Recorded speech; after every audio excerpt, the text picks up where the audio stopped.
Jake Whittaker is an artist from Southeast Queensland who does not have a country music background, but has a great debut country music song called Round Here. I'm going to talk to him about the non-country music and the country music. Hi, Jake. G'day, how are we doing? I'm very well, thank you. And I've been tapping my toes to this song and it has a really great groove in it.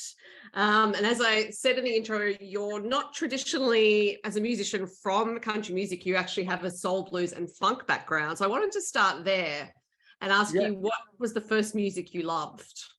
The first music I ever loved.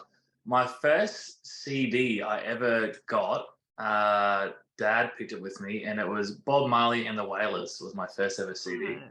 And when I was a young kid, that's all I wanted to be was Bob Marley.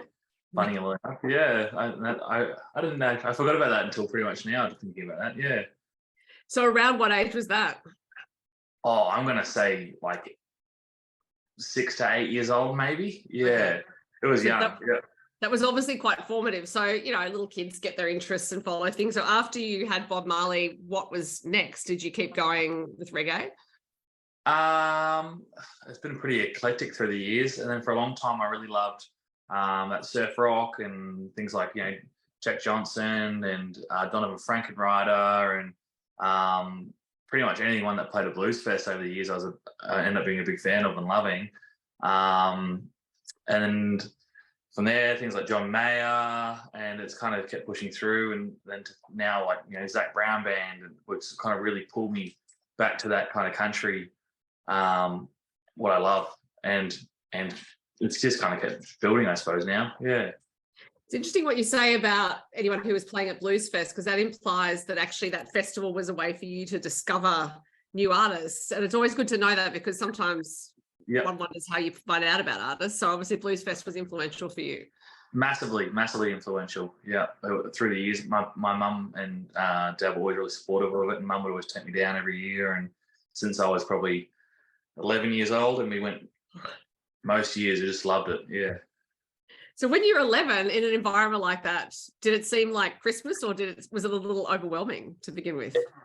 No, it was amazing. Yeah, there was definitely not overwhelming at all. It was just like, oh my goodness. It was just crazy, yeah, because you're there and you're seeing these amazing artists on stage and you're in the crowd, and then like in the Blues Fest crowd, it was always really nice. You know, people would be there and they'll pass around ukuleles and people were playing songs to each other, and like, as a 12-year-old kid, I'm sitting there picking up some random person's ukulele and playing songs in the middle of the crowd. You know, it was really cool. So at what age did you start to form the idea that this might be something you'd like to do? Pretty much like through my whole high school years, I decided I was going to be a musician. That was it. That was my main focus and goal in life. That was it. And I had a really great music teacher that, you know, nurtured that idea and pushed for it. And we did music, and then I was the only student in music extension, because like no other kids were going to do it. So she like created this whole class for me just so I could do it. And my family was always really supportive, and then I went to university. And so it's kind of just continued through, I suppose. It's always been music for me. There's been no other option, really. So what instrument did you play for your music extension? Guitar and sing. Right. I think, yeah. At what age did you start learning guitar?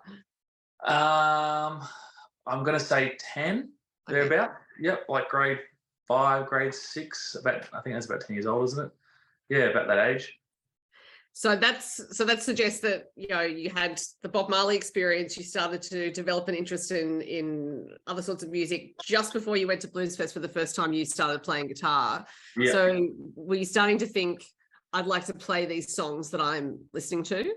Definitely. Yeah, definitely. And mum and dad also, like dad and mum aren't musicians as such, but mum's always loved singing. You can always hear her singing in the house at some stage. And dad always loved music, is tone deaf, and taught himself how to play guitar purely from timing and counting. Right. So he learned to play guitar. And so, you know, anytime there was a few beers getting around at home, and they'd be out and playing guitar and singing, and dad would play and mum would sing along, and it would get passed around in the family events, and that kind of really pushed it as well for me. Like, I want to do that because that's cool. That's really cool. Yeah. So were you self-taught from 10, or did you have lessons? Always had lessons pretty much through, which is, I'm very, very privileged and grateful to have the support from my parents. So there was a local guy Don, who used to teach me guitar. He was actually pretty much blind. An amazing teacher, very patient with a a lazy young student that I was. Look, I think it's hard for all kids to understand the value of practice, really. Oh yeah, yeah. Yeah, you come next week and you go, did you practice? And I go, yep. And I'd play a little bit and you go, you didn't practice. You go, no, I didn't practice. Yeah, amazingly, you obviously progressed because here you are. Yeah, slowly but surely. So at what age did you start singing as well? I think it was in like high school, maybe end of grade 8, I think it was. I decided I was going to start doing singing. And so then started getting a few singing lessons to help me progress and learn it a bit better and get my ears around it, which was great. Yeah. Was that also something you did for music extension? In the singing I did, yeah. I part of music extension year 12, yeah. And I think you mentioned that you carried it on to university studying music. Yes, yeah. Did a Bachelor of Popular Music at the Gold Coast Conservatorium, so the Griffith there. Yeah, which was really cool. So, because I actually haven't heard of a Bachelor of Popular Music before, so as opposed to just music in general. So what are you presuming that's just like 20th century and beyond? It really focused on being a working musician in today's industry, which was really important. And it gave, the best part about it is the amount of contacts it gave me and like friends and relationships that we built through that course. So like, you know, we were learning songwriting and how to use Pro Tools and Logic and create our own film clips. And we could walk into a studio in anywhere in the world and you know, start patching things and plugging things in and knowing what microphones are and directional things and how to place a microphone. So it's a bit of a mix between engineering, production and songwriting, I suppose, was the main focuses.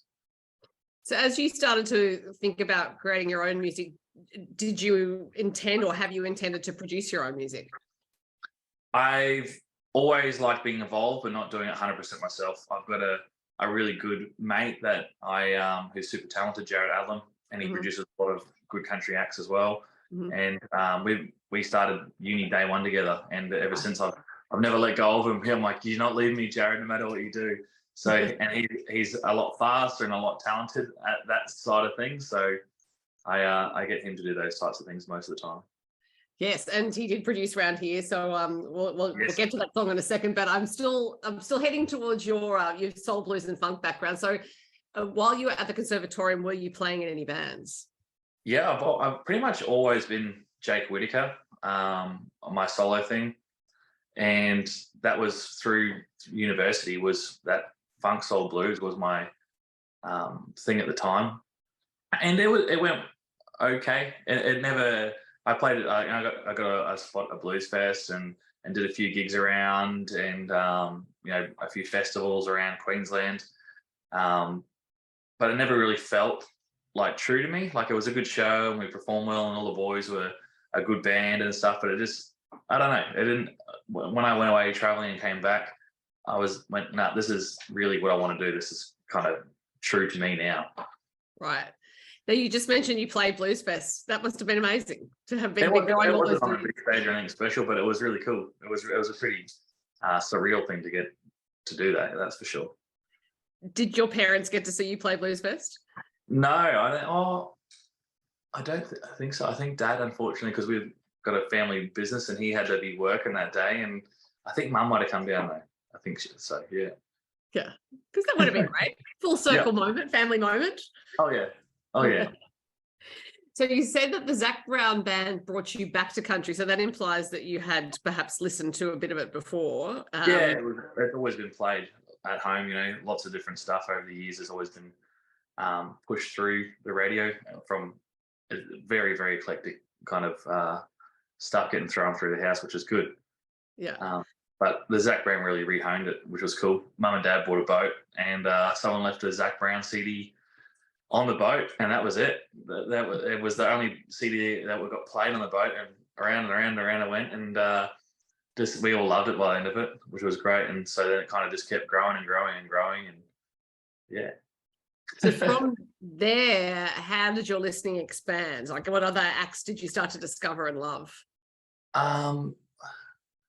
I suppose that, like, I don't know where it expanded from there, because it was kind of just like a big old, I'll just jump on Apple Music. I think that one of the few people that still use it. Everyone's jumped to Spotify. I'm at Apple Music at the moment. I use Apple Music. So yeah, I go search into the country things, go through playlists, and just start finding artists that I like through there. And so the big guys, Cody Johnson and Randy Houser and Luke Combs, Morgan Wallen. Fell in love massively with Brothers Osborne, probably one of my favorite country acts of all time. Midland, and then also you got all the you good Aussie guys too.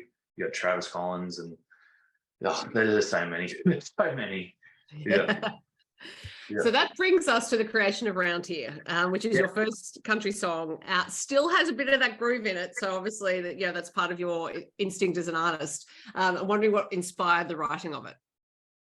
So this song I co-wrote with Jared as well, who did the production on it. And we were sitting down and we were writing a few songs for that album that we're going to release soon, and we wanted a few more tracks, and we were writing and scrapping a few things, and then we sat down for this one and just decided, let's write a song, because at the time I was getting really frustrated with just traffic and being the busyness of town and all that stuff, and I just wanted to get out and get away from it all and to have that breath of fresh air and write a song about that. When you get out and you hit that big open road and there's not the busyness and traffic lights and even street lights even, it's just you're out there and there's nothing. And that's that, and that big sigh of relief, you go, oh, I'm feeling good again.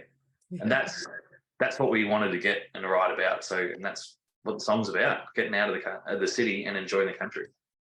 Got to say though, in the music video for it, there's a bit where your wallet drops out of your pocket. Now, I spent the rest of that video worrying about where the wallet was, and we never found it. Never found it. Never got it back. And never got my beer either. So it was a tough day. That's why I was getting out of the city. Yes, I'm very keen to know what happened to the wallet. But anyway, we're never going to find it. So the song very, very quickly gained some radio airplay. That must have been very exciting.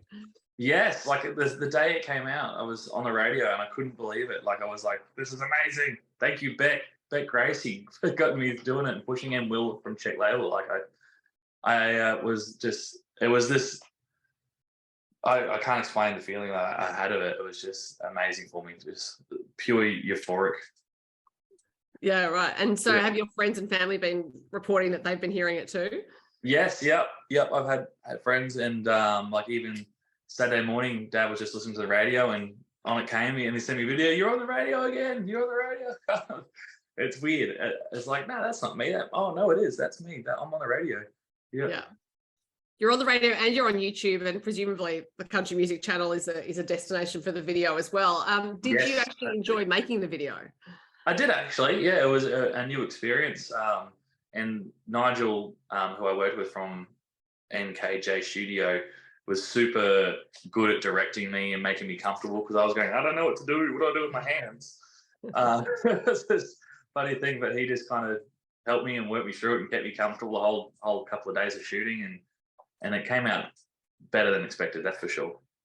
It's a really fun video, and there is a story in it. As I said, the lost wallet is part of it.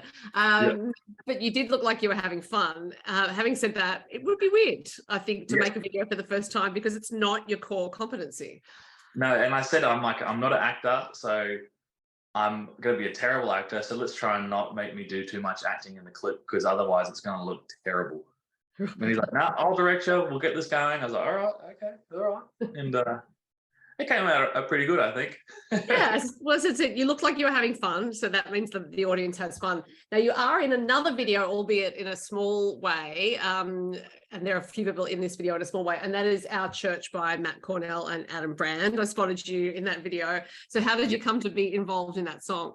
I was a co-writer on that song, which is really cool. So I was lucky enough to be invited to the Song Culture, where they invite a bunch of country musicians in together, and they divvy you all off into rooms together and write for each other. And that is a whole new cool experience in itself.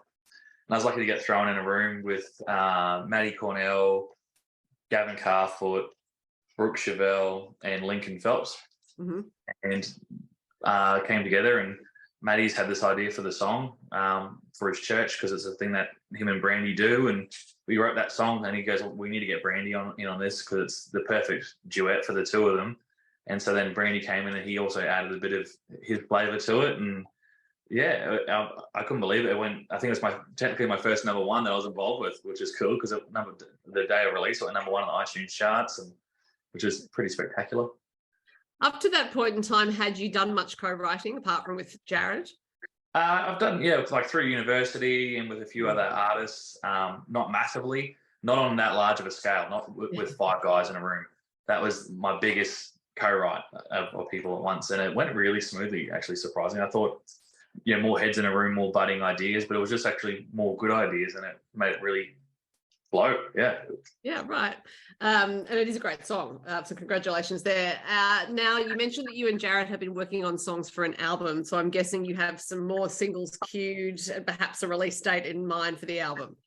Definitely. We have at least 3 more singles coming out this year, which is great. I'm really excited to get those. At least 3, maybe 1 more. I don't know. We'll see.